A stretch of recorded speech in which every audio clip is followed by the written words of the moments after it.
Hello, ladies and gentlemen. Today we are going to take a look at graphing square root functions, so equations that have square roots in them.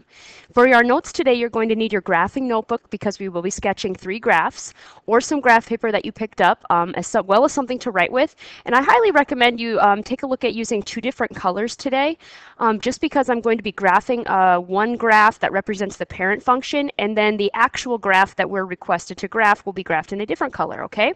So let's take a look at what it means to graph a square root function. First of all, we're going to review a little bit of where we've been. We've talked about graphing things and understanding their general shape. So for example here, or instance here, we have x squared. This is a parabola or a general U shape. A v for absolute value. A y equals mx plus b would be a line. And then cubic and fourth power graphs here, we would be talking about some curves in here, and so on. So we were talking about all of these different things that we've been graphing throughout this whole year so far, this whole semester. And what they look like, what their general shape is very important. So that continues on when we talk about square root functions. So we're going to look at what's called the parent square root function. That's just the general square root function, where it's located and what its general shape is. So remember, f of x is just like a y, so we're making a graph that's just y equals the square root of x. So all the numbers that we can square root, we would place inside here and calculate the square root of them, and it would generate a graph similar to this. First of all, we'd have a point here at 0, 0, because the square root of 0 is 0. We'd have another dot here at 1, 1, because the graph is representing, if we plugged in a 1 here, the square root of 1 is 1. We would also have a point at 4, 2, because if I plugged in the value 4, my square root of that would be 2.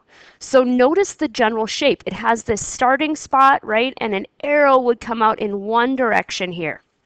So when we list the domain and range again, we're talking about x values and y values. So according to the graph, what are we looking at in terms of what x values will we have and what y values will we have?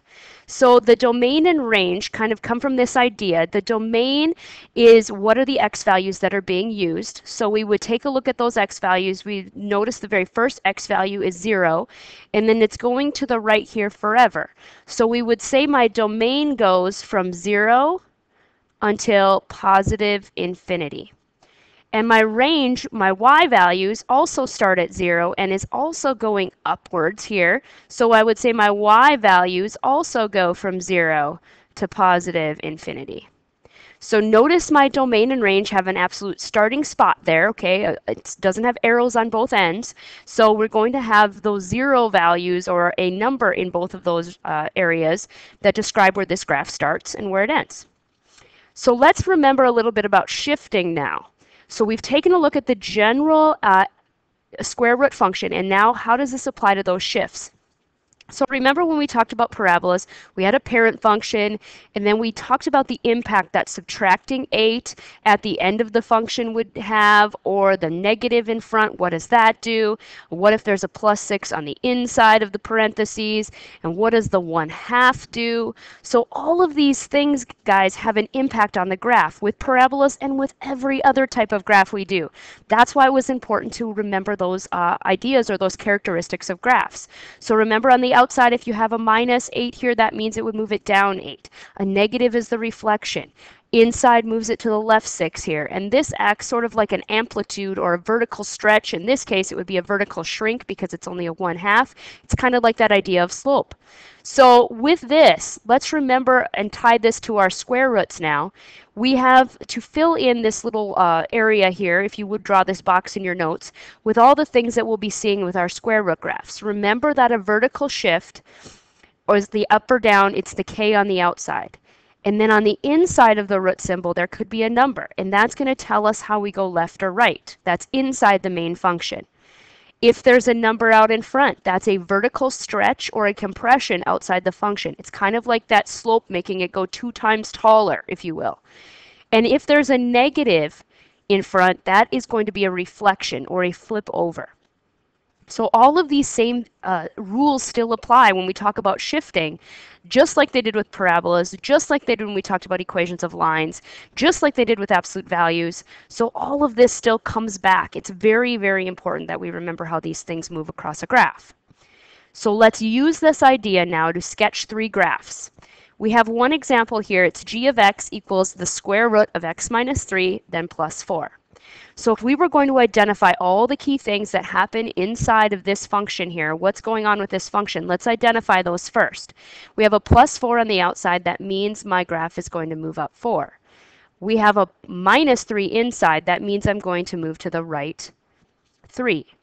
And out in front, I don't have a number, so it doesn't tell me that I'm going to have any sort of stretching or compressing, making taller or making shorter, if you will, won't be happening on this graph. So remember how I said we would be looking at some parent functions? Remember that the parent function started at 0, 0, went through 1, 1, and had sort of this general shape. Not a straight line, a curve. This is the parent function.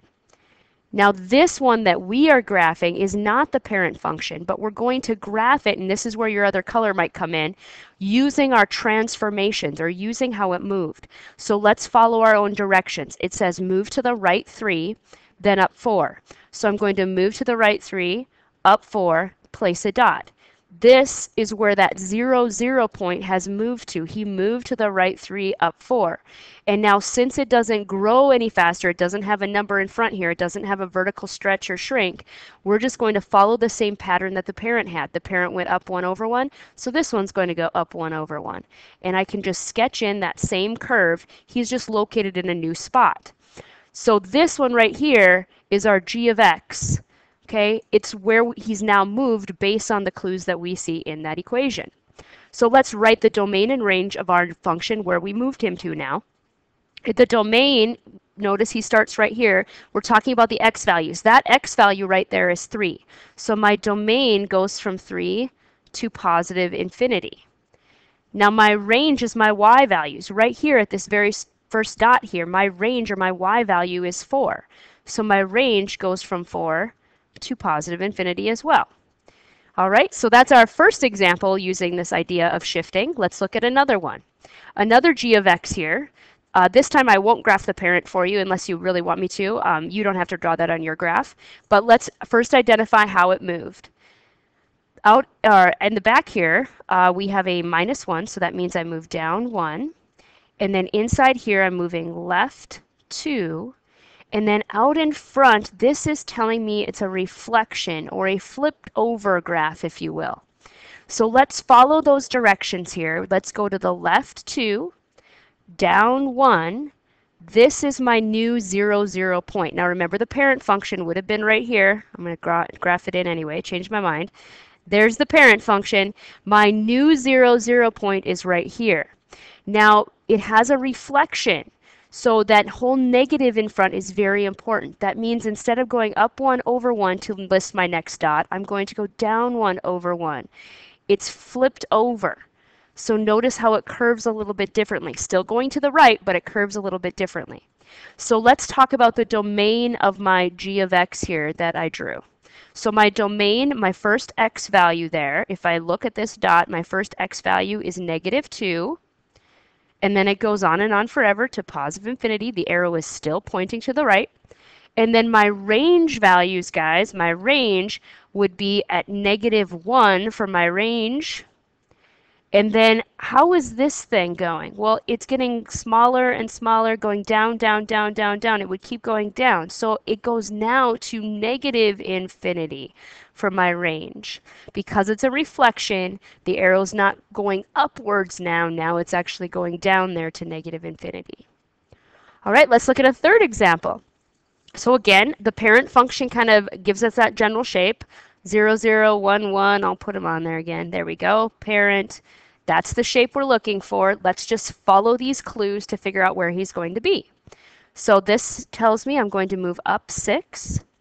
Inside the square root tells me I'm going to move to the right 1. And then out in front this time, we have a vertical stretch. That means it's growing twice as fast, okay? There's a 2 there. It's going to be twice as tall, if you will. So let's graph this one very carefully. First, it tells me I'm going to go to the right one, then up 6. So I'm going to go to the right one, up 6. This is my new 0, 0 point. Now notice on the parent, my next dot was 1, 1, and then I would have had 4, 2, and so on. But instead of going up 1 over 1, to stretch it, I'd go up 2 over 1. And it's not a straight line, guys. It's a curve, but it's going to be a more severe curve because it's stretched out there. It's pulled up, okay, with that idea that I'm stretching. So the domain and range, this is our f of x. That's the one we're looking at. The parent is just getting us that general look, okay?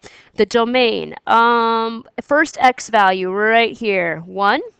So my domain has an x value of 1 to start, and then it's growing on and on forever. And to the right there, that would be positive infinity. And my range, my very first y value here is 6, and it's growing on and on forever in to positive infinity, or in the positive direction. Okay, so we've sketched 3 examples using the idea of shifting. You've seen how this just keeps coming back all year long. These same movements are found in all these different types of functions. So thank you for taking good notes today. Thank you for sketching those graphs into your notebook, and then make sure they're in there, and I'll be checking notes. And then I want to just say Kincaid out. Thanks.